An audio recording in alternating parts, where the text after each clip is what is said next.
මිනිස්යන් හැටියට නුවණැති කෙනෙකුට තියෙන්න ඕනේ මෙන්න මෙහෙම බලාපොරොත්තුවක්. මොකද්ද? නුවණ තියෙන කෙනෙකුට තියෙන්න ඕනේ තමන්ගේ ජීවිතේ පින සලකාගෙන පින් සිතවිල්ලකින් කුසල සිතකින් මිය යෑමේ අපේක්ෂාව. නුවණැත්තෙකුට මට සියලු දිනාටම නුවණ තියනවා කියන්න බෑනේ.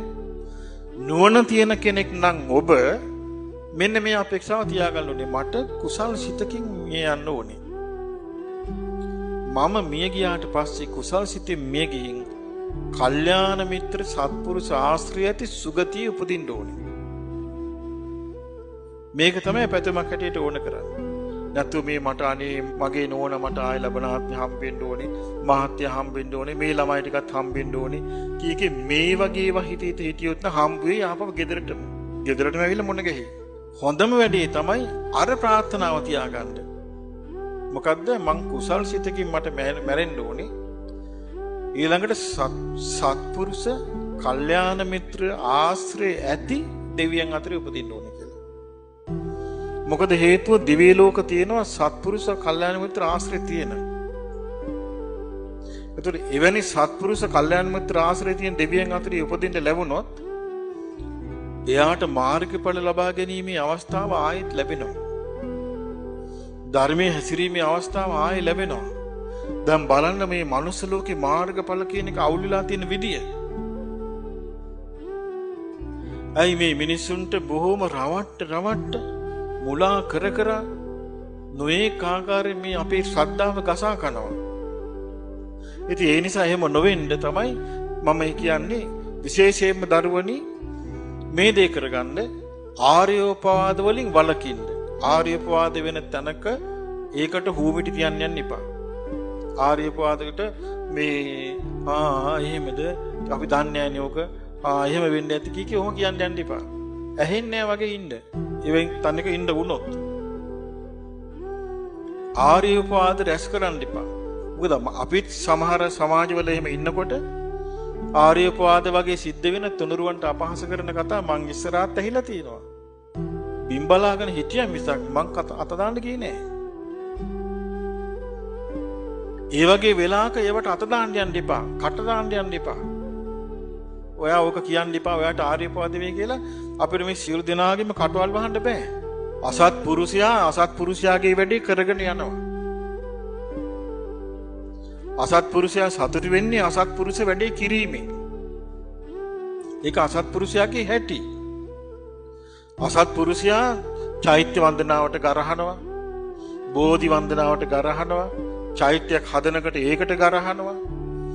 හැබැයි අසත්පුරුෂයා Tamanට පුදන එකට මුකුත් කියන්නේ නැහැ. හැබැයි භාග්‍යවතුන් වහන්සේට පිදුවොත් ඒකට ගරහනවා. භාග්‍යවතුන් වහන්සේගේ ගුණ කිව්වොත් ගරහනවා. ඒක නිසා මේ හොඳට මතක තියාගන්න පින්වත්නි අපි ඉන්න වටපිටාවේ සත්පුරුෂයත් ඉන්නවා අසත්පුරුෂයත් ඉන්නවා. ඉතින් අපිට අසත්පුරුෂයත් ආශ්‍රයයට ලැබෙනවා සත්පුරුෂයත් ලැබෙනවා. ඒ නිසා අපිට මේ හැමෝටම බණ කීක ඉඳලා හරියන්නේ නැහැ. එහෙම කරන්න බෑ. හැබැයි මෙහෙම එකක් වෙනවා.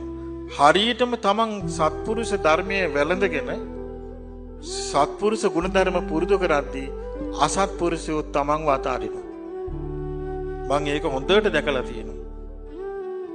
යම් දවසක තමන් ධර්ම මාර්ගයේ පුරුදු කරන්න පටන් ගන්නවද එදාට මේ අනේ කිය මේ අපේ ඇඟේ එල්ල හිටපු පිරිස හිමින් අතහැරලා දානවා. අනේ වඩන්නේ එකකින් දැන් කියලා. එක ගොඩේ පාටි දදා ඉන්නකන් ඉඳී පිරිස එකට එකතු වෙලා.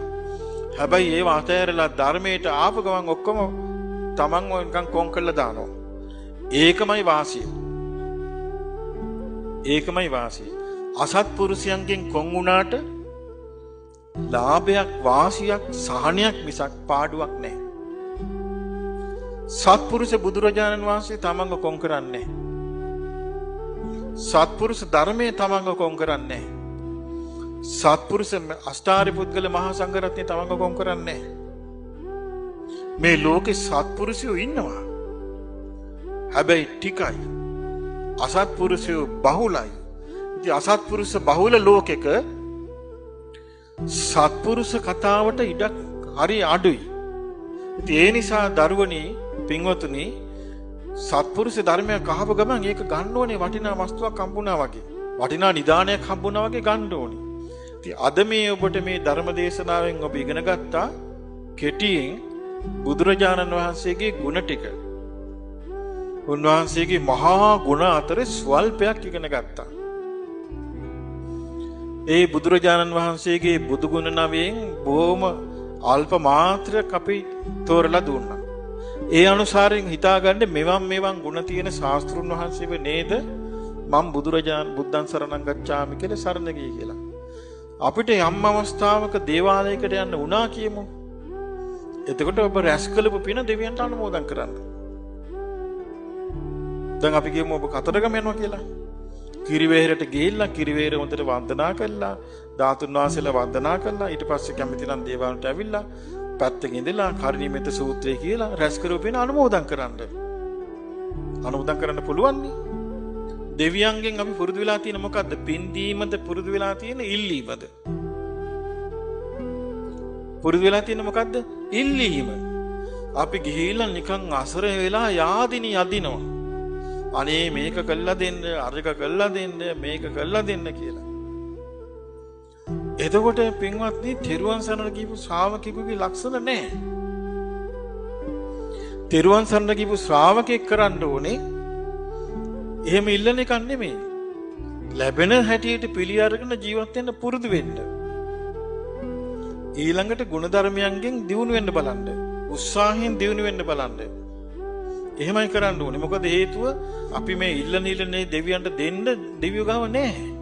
මොකද හේතුව දෙවිවරු මේ අපිට ඉල්ලන දේවල් දෙන්න පුළුවන් මට්ටමයි නැහැ. අපි ඉල්ලන දේවල් දෙවිවරු අපිට දුන්නා නම් අද අපිට මොකෙන්ද අඩු? අපි මේ ඉල්ලලා තියෙන දේවල් අපිට හම්බ වුණා නම් මොනවෙන්ද අපිට අඩු? නමුත් අපිට පේනවනේ මේ දැන් අනිත් ආගම් වලත් ඉන්න අය ඉල්ලනවා. නමුත් ඒගොල්ලෝ කුඩු බිස්නස් කරලා, හොරකම් කරලා, සත්තු මරලා, ඒවෙන් තමයි බොරු කියලා තමයි හම්බ කරන්නේ. දෙවරු දීලා නෙමෙයි. ඉතින් ඒ නිසා අපි කියන්නේ අපිට එහෙම හම්බ කරන්න ඕනේ නැහැ. නමුත් මේ ධර්මයේ තුල පිහිටලා අපිට ජීවත් වෙන්න පුළුවන්කම තියෙනවා. උත්සාහයෙන්, ධෛර්යයෙන් ජීවිතය ගෙනියන්න පුළුවන්කම තියෙනවා. ඉතින් ඒ ඔක්කොටම උපකාර වෙන්නේ සරණ මනාකොට පිටාගෙන සිටීමෙන්. විශේෂයෙන්ම අද කරුණු දෙකක් මතක තියාගන්න. මම කිව්වා ආර්ය උපවාද කරගන්න එපා. ලංකාවේ බුදුන් උපන්නා කියන මතයට අහු වෙන්න එපා. මේ රාවණ කියන ඉතිහාසයකට අහු වෙන්න එපා. අසුර ඇදහිීමකට යන්න එපා. බුදුරජාණන් වහන්සේ සරණ යාම නැමැති අති දුර්ලභ, අතිශයින්ම දුර්ලභ සරණ නැති කරගන්න එපා. අනිත්‍යව හැමදේම තියෙනවා ලෝකේ. අසුර ඇදහිලි බලන්න ඕන නම් යන්න පින්වත්නි ඉන්දියාවට. දකුණු ඉන්දියාවට යන්න, මේ දකුණු ඉන්දියාවේ කෝවිල් චාරිකාවක යන්න ඇදහිලි මොනවද කියලා බලන්න නම් පුදුම සහගතයි මිනිස්සු අදහන ඒවා බැලුවාම. ඉතින් ඒවා ලෝකේ අඩු නෑ. මේ අවිද්‍යාවෙන් යුක්ත ලෝකේ හැමදේම තියෙනවා මේ මිත්‍යා ඇදහිලි. නැත්තේ බුදුරජාණන් වහන්සේ සරණ යාම. සරණ යන ඊළඟට මහා වස්තුවක් තියෙනවා මේ පන්සලේ. මහා දුර්ලභ වස්තුවක් වැඩ ඉන්නවා. ඒ තමයි අෂ්ටපලරුව බෝධින් වහන්සේ. මේ ළඟපාතායට පුළුවන් සෙනසුරාදා වගේ දවසක නිවාඩු දවසක උදේට කිරියාහාර අරන් ඇවිල්ලා බෝධින් වහන්සේට පූජා කරලා, වන්දනා කරලා, මල් පූජා කරලා, වාඩි වෙලා බොමඩුවේ පිරිත් කියලා බුදුරජාන් වහන්සේ බැහැ දැක්කා වගේ සතුටක් ලැබලා ආශිර්වාද ලබා ගන්න. ඒ රැස් කරන පින දෙවියන්ට අනුමෝදන් කරන්න. ඒ වගේ පුරුදු වුණාම ටික ටික පින්වත්නි වරදින්නේ. මම කිව්වේ ඔබට මම තෙරුවන් සරණ ගැන කීවා, ආර්ය උපවාද අකුසලේ රැස් කරගන්න එපා කීවා, බලාපොරොත්තු දෙකක් තියාගන්න කිව්වනේ. මට මතකයි එකක් කීවා. ඒ පළවෙනි එක මොකද්ද කිව්වේ? කුසල් සිතින් මැරෙන්න ලැබෙන්න. කුසල් සිතකින්. ඊළඟ එක මොකද්ද කිව්වේ? සත්පුරුෂ කල්යාණ මිත්‍ර ඇසුර ඇති දෙවියන් අතර අසවල් දිව්‍ය ලෝක කීකේ ලෝක පතන්න ඕනේ. කොහේ හරි කමන්නේ සත්පුරුෂ කල්යාණ මිත්‍රයෙක් ඉන්නවා නම් Tamanට යහපතක් උදා වෙනවා. එතකොට දෙවියන් අතරේ සත්පුරුෂ කල්යාණ මිත්‍රයෝ ඉන්නවා. හැබැයි අසුර ලෝකේ නෑ. යක්ෂ ලෝකේ නෑ. නාග ලෝකේ නෑ. දැන් ඉන්දියාව වගේ රටවල වැඩිපුර අදහන්නේ නයි. නාග ලෝකේ. නාග ලෝකේ ගැන විස්තරය අදහන්නේ දන්නේ නැති නිසා. පින්වත්නි නාග ලෝකේ ඉපදුනාට නයි වෙලා ඉන්නවනම් ඒගොල්ලෝ ගෙම්බ කන්නේ. දැන් බලන්න ඉන්දියානු මේ ටෙලිනාට්‍ය හැම එකකම නයි නේද ඉන්නේ. දෙවියෙක් අහලක ඉන්නවද? නෑ, ඒ මිනිස්සු හිත පිහිටවන්නේ මොන ලෝකෙ උපදින්නද? මරණින් මත්තේ නාග ලෝක යන්නේ. නාග ලෝක ආයිත මොකේටද? තිරිසන් අපායයි. නාගයන්ට විස්මාරු කරන්න පුළුවන්. හැබැයි ඒගොල්ලෝ ආයිති තිරිසන් ලෝකෙට. නාග ලෝක විස්තර දන්නේ නැහැ නේ ගොඩක් අය. නාග ලෝක ගැන මම පොඩ්ඩක් දන්නවා. නාග ලෝකේ අධික කාම පිස්සුවක් තියෙනවා. නාග ලෝකයේ කාමයේ නිසා හරියට පව් කර ගන්නවා. ඒ විස්තරය දන්නේ මේ බුද්ධ දේශනාවල ජාතක පොතේ තියෙනවා. ජාතක පොතේ තියෙනවා මේ බූරිදත්ත කියන නාගරාජ්‍ය ගැන විස්තර. ඒකේ තියෙනවා බෝධිසත්වයෝ නාගරාජෙක් වෙලා ඉපදිලා නාග ලෝකේ සිල් රකින්න දෙන්නේ නැහැ කියනවා. නැයින්නිය ඇවිල්ලා සිල් විදිනවා කියනවා. බඹසර රකින්න බෑ නාග ලෝකෙ උපන්න කෙනෙකුට. නාග ලෝකේ ඉපදිලා සංසාරගත ස්වභාවය නිසා බෝධිසත්වයෝ නාග ලෝකයේ තුලත් බඹසර රකින්න බලනවා. බඹසර රකින්න නයි දෙන්නේ නැහැ. නැයින්නෝ. ඊට පස්සේ නාග ලෝකේ අතෑරලා මනුස්ස ලෝකෙට එනවා. ආවට පස්සේ නාග වේශයෙන් තුඹසක් වෙලාගෙන බඹසර රකින්නවා. ඒ වෙලාවේ තමයි මේ මිනිස්සු දඩයන් කරන්නේ. ඒ නාගයාව අල්ලගෙන යනවා. ගහලා තලලා හිංසා කළා. ඒ වෙලාවේ නාගයා මහා විසගෝර නාගෙක්. ඒ විස පිඹින්නේ නැතුව ගැරන්ඩියෙක් වගේ ඉන්නවා අකුලගෙන පෙනේ ඉවසීම පුරුදු කරලා. අපි මහ බෝධිසත්වයෝ. එවන් නාග ලෝකයට ගියාට පස්සේ අර කාම ජරාවේ නයින් එක ගොඩේ ජීවත් වෙලා මරුණාට පස්සේ එතනින් යනවා නිරේට.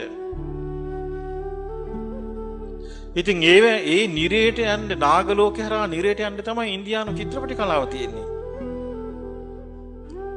ඉතින් ඕවා අපිට ගැලපෙනව නෙමෙයි.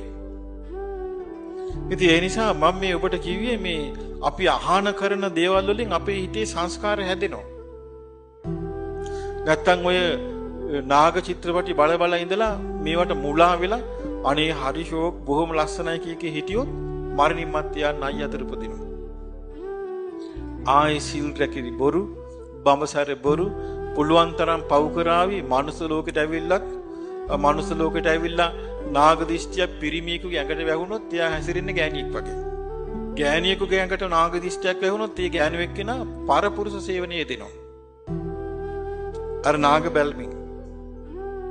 ඒ නිසා මේ නාග දිෂ්ටියකට අහුනොත් මිනිස්සෙක් ඒ මිනිස්යාට කුසල් නම් වඩන්න හම්බ වෙන්නේ.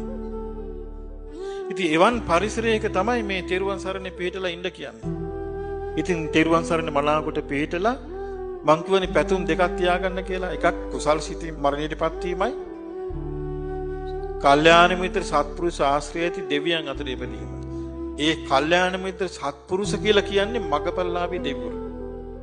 එවන් දෙවිවරු කවදාවත් අපිව නොමග යවන්නේ නැහැ. බොරු කියන්නේ නැහැ. රවටන්නේ නැහැ. දැන් මේ රහත් කී රවටනවා. මගපල් කී රවටනවා. ඊළඟට රාවණගේ කතාව කියලා රවටනවා. ලංකාවේ බුදුන් උපන්නා කියලා රවටනවා. මේ මනස්ගත රැවටිලි මේ මිනිස්සුන්ගේ මොළේ අවුල් වෙලා තියෙන්නේ. මහරාවේශයක්. ඉතින් ඒ නිසා ඒවයි මිදිලා මනාකොට සරණ පිටුවාගෙන වාසය කරන්න මේ අහල පහල ඉන්න අයට ලස්සනට මේ බෝධින් වහන්සේ වන්දනාමන කළා බුදුරජාණන් වහන්සේට උපස්ථාන කරන්න. එහෙම කළා තමන්ගේ ලැබෙච්ච දුර්ලභ මනුෂ්‍ය ජීවිතය තුළ උතුම් චතුරාර්ය සත්‍ය අවබෝධ කරගන්න අපි හැමෝටම මේ සියලු පින් හේතු වාසනා වේවා කියලා කවුරු සාදු කියලා ප්‍රාර්ථනා කරමු.